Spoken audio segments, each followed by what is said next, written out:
Les génériques chez François Ozon, à la vie, à la mort.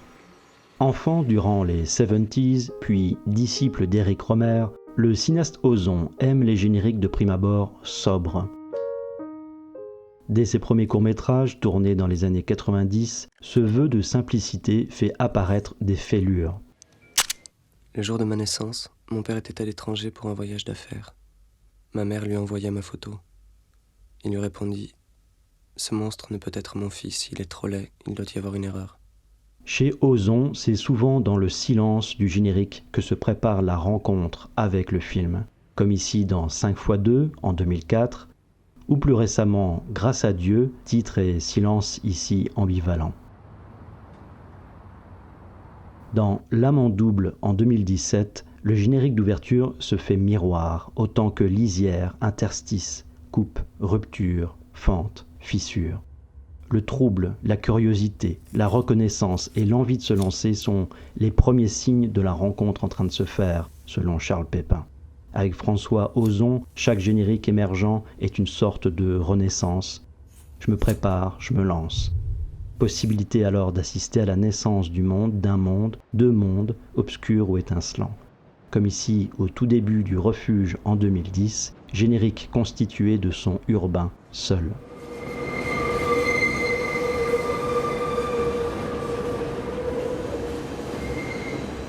La musique dans les génériques d'Ozon prend de multiples formes. Anachronique dans Les Amants criminels en 99,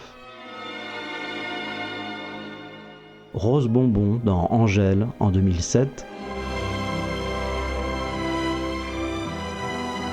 Pianissimo dans Franz en 2016, ou encore Berceuse sombre dans Ricky en 2009. Jusqu'à son été 85, Ozon aime nous offrir sa petite musique, d'emblée. C'est pas une histoire pour vous.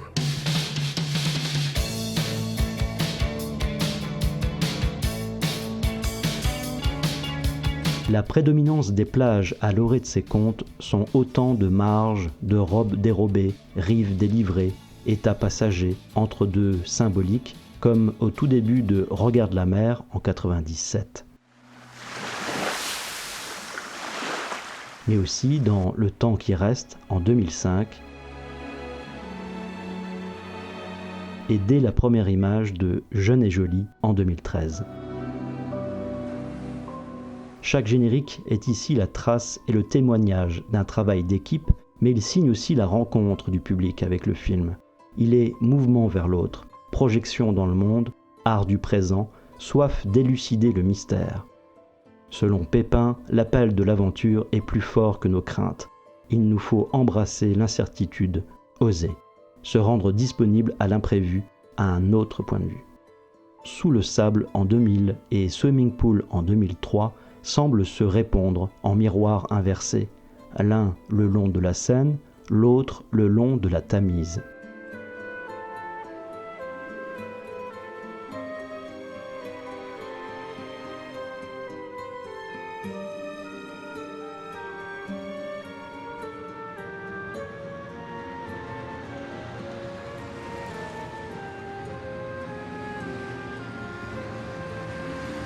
Avant d'entrer dans le huis clos goutte d'eau sur pierre brûlante, le cinéaste nous donne à voir le contexte géographique et social du récit à travers la police jaune dactylo très 70s et des cartes postales recolorisées. Ce film, sorti en l'an 2000, est résolument rétro, sorte d'affront esthétique au nouveau millénaire technologique qui naît. Ozon ou le goût du contre-pied.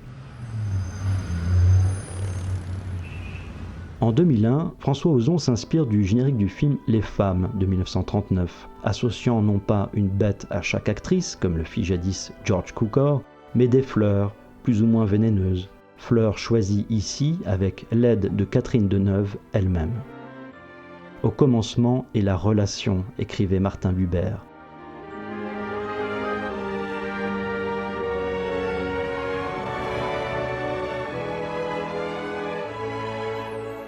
Avec les diapositives kitsch de Potiche en 2010, signées par le cinégraphiste Laurent Brett, François Ozon s'amuse à détourner à la fois l'image d'une légende vivante, Catherine Deneuve, mais aussi l'univers Disney.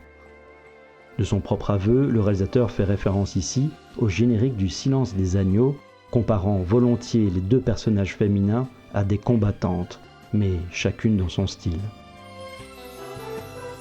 Quand un générique en cache un autre.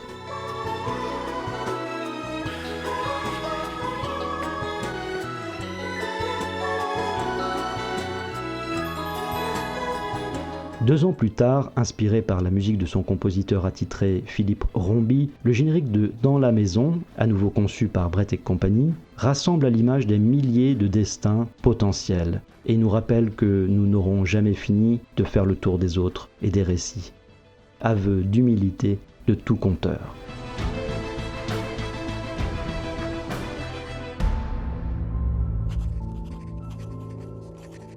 Les fins chez François Ozon, attention spoiler, oscillent souvent entre vie et mort, enfermement et colère, gros plan et plan d'ensemble, collectif et individu. In fine, cette tonicité a sans doute pour lien l'être humain et ceux qui l'entourent, ceux qui restent et ceux qui s'échappent.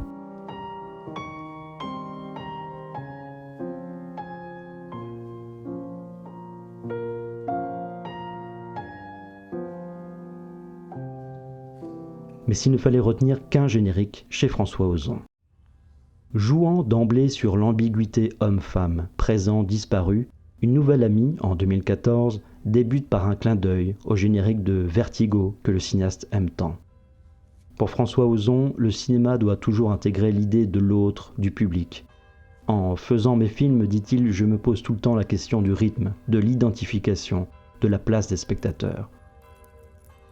Chacun de ces films en effet est une tentative et non une finalité.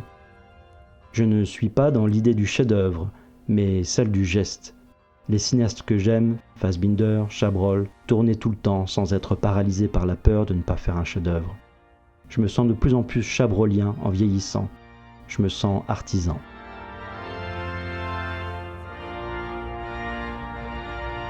Ce générique du Nouvel Ami fait sens en tant que signification et direction.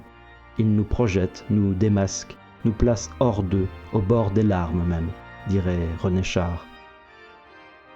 Bref, l'art hybride des génériques selon François Ozon, à la vie, à la mort, rencontre en tout genre.